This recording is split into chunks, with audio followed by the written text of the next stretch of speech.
Hello there guys, welcome, Jessie here, welcome back to my channel. Just before we begin, I'm actually recording this intro after the video because I want to tell you, if you clicked on my face and my video and you never seen me before, there is a reason and you got to trust it, okay? It is no mistake that the life, the universe, the YouTube algorithm has brought us together. So I'm about to share a story about my own life, my own process, and I sort of waffle on a little bit, but perhaps you find it mildly entertaining and you have open ears as you listen and you realize what it is in this video that life wanted you to hear. And let me know what it is if you figure it out, because that's the cool thing about life, no? All right, enjoy my story. Hello Thanks, there bye. guys, Jessie here. Welcome and welcome back to my channel. Happy New Year, everybody. Oh my goodness, 2024. I've been a little bit quiet over here and I've left it some time since my last message. I'm going to get back into it. Don't worry. I missed you. I miss you guys. I really have. I just had a lot going on.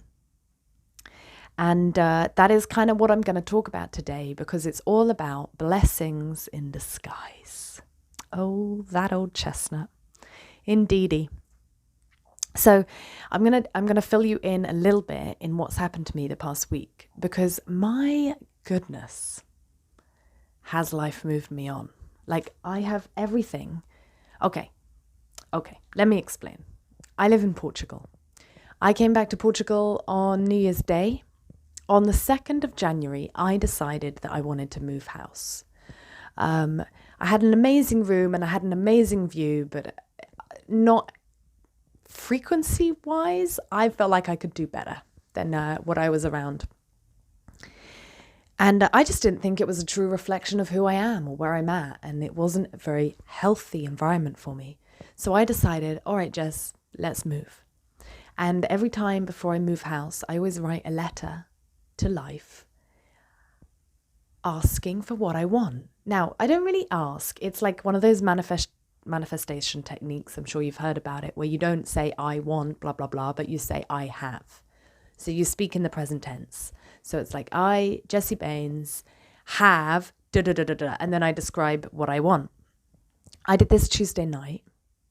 Wednesday I had booked in to see 2 places and another one Thursday morning.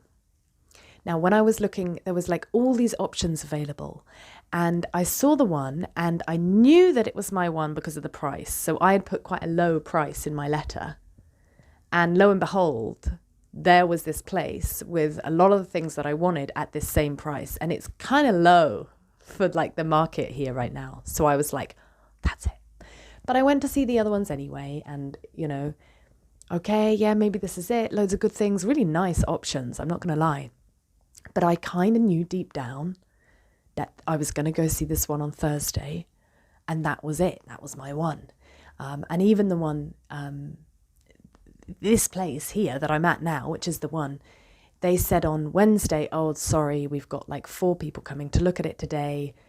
You know, if nobody wants it out of these 4, then we'll write you a message in the evening. Now, my initial response was like, oh, then it's gone. Like that price for what you get and where it is, no chance. And then it was like this stronger, no, Jess, that's yours. You asked for it, you get it. Thank you, life.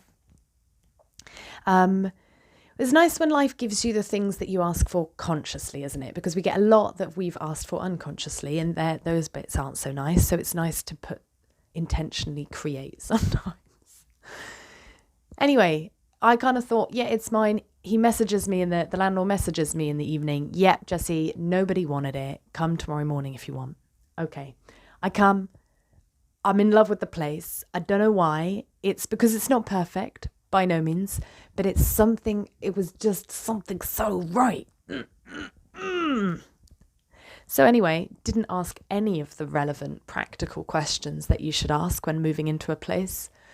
No, just pretty much came in, talked about all the artwork here, and then said, yes, I'll have it. And then found out that it comes with a twist, but I'm not going to go into that right now because I want to see how that pans out before I share any of it. Very curious, ton of events, who I'm sharing this space with. Haven't met them yet. Ooh, mysterious. Sorry if that's annoying. Okay, so anyway, back to the blessings in disguise thing. I hope you're enjoying this long-winded, meaningless story. Then I tell my landlord that I found a new place to live and I'm not going to be paying rent for January because he's got my deposit, which pays for rent. He goes absolutely ballistic, like in the most unprofessional, horrid, disgusting way, and gives me 24 hours to evacuate, which is totally not fair. It's not what we agreed to. He's got my money. I had paid for the month. He had a whole month to find someone else. Totally, like, really, really, really outrageous response. But to be honest, it was like, so at first I was kind of standing up for myself, like, dude, you don't get to kick me out. I've paid. This ain't how it works. And then I realized that I'm trying to reason with a madman who absolutely refuses to understand what truth is in a situation if it goes against his delusional reality, right? So after a while, I decided to not waste my time on energy trying to make somebody see something so clear. And I just decided, you know what? If he's given me 24 hours to leave, maybe I should just bloody leave. Why am I trying to fight for a space with a madman under his roof? And, you know, if you saw the video about the dogs, it's been a bit of a shitstorm living in this house. And it's so interesting because I kind of always knew, right? So the place I was at before had a swimming pool and the water was green. Now, something about like the body of a water in any place that you're at is for me very symbolic of the energy and the health of that place. And I moved in and it was green and I sort of fell in love with the potential, right? And I had my intuitions that this man was a bit unstable potentially, but I sort of overrode them a lot. Because I was really loving the potential of a place. And I can often see like into someone's heart and soul. And like there's always a bit of light. And I'm way too compassionate to that aspect in people when they don't cultivate it and seemingly seem to have no interest in cultivating it either. But I really offer too much compassion for that part of people. It's a gift and also, as I learnt, can be a weakness. So that's just, I don't know, shout out to the water symbolizing often the health of a place. Thank you. So I always kind of knew that it wasn't right. So I just thought, you know what? Let's get out.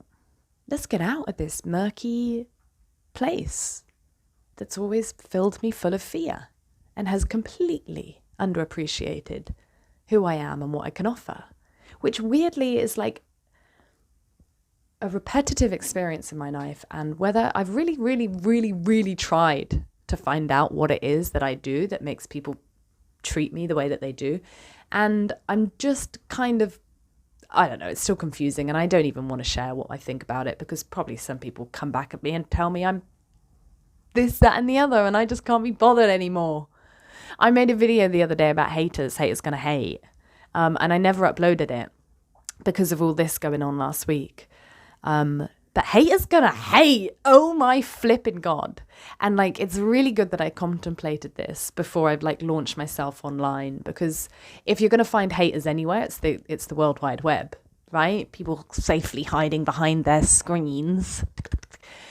So I've considered it. I appreciate that it's an energy that exists in the world, but like, these haters, they exist within like your everyday, you know? Like, I'm pretty sure I've got colleagues that don't like me. I'm pretty sure there's people within like the friendship groups that I engage in don't like me, or I don't know. And for years and years and years, I've taken that on as a reflection of myself. Like, oh, I must be a shit person, or there must be something wrong with me, or blah, blah, blah. And now I realized so often, like more often than not, is a reflection of that own person. And they just like to project it onto me. I don't know why. I don't know if it's because I'm like happy. People can't bear to see a happy person, but haters gonna hate, all right? Judge going to judge. Now, I judge a lot, and I don't actually think there's anything wrong with it as long as you're not wishing ill on anybody. This is the thing that I don't like about it. And I am babbling on today. I'm going to wrap it up in a bit. But just the process that I'm going through right now is I keep meeting this energy, like this jealousy energy, or this program that a lot of us are tuned into, where it's like if somebody is shining, that then therefore like takes away from my ability to shine, or like I need to feel in control or dominate this person to make myself feel safe. And I'm really meeting this energy a lot and trying to understand what its purpose is, because it's obviously, when we talk about it, at least from my understanding, a load of codswallop. Like, it doesn't make sense. And also there's this thing of like, like, oh, if someone's shining bright, like, then there's no, like, what does that make me? It's like, well, that just makes you another person who's not in the limelight right now. Like, we don't always have to be the one. Like, sometimes you have your moment, right? We've all had those moments, when it's like you score the goal, or you get the ball in the pot, or whatever it is, and you have that moment. Great, relish in it, adore it, whatever, but don't expect it to be all the time. Let someone else have the limelight, for crying out loud, and that don't have no reflection on you. And I don't want to get too like preachy or like blah, blah, blah about it. I'm just trying to understand this energy and what purpose it serves, because it is rife in this bloody world. It's rife. And people can't bear to see other people succeed. It makes me mad. It makes me mad.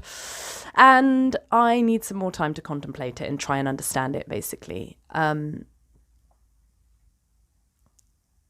Yeah. Anyway, I'm going to leave it there. I'm going to wrap it up, folks. Thank you so much if you are still here, because we're like 11 and a half minutes in. So kudos to you. Thanks for listening.